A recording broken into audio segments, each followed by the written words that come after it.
You ask Tiger to calculate. This deals with linear inequalities with one unknown. The final result is a smaller than -78. Let's solve it step by step. Isolate the a. Multiply both sides by 13.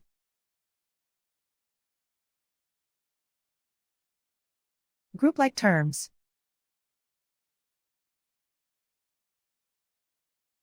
Multiply the coefficients.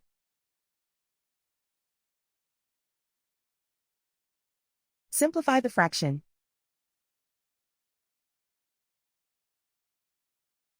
Simplify the arithmetic.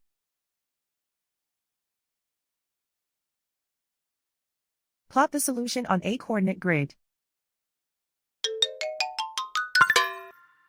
And so the final result is a smaller than -78.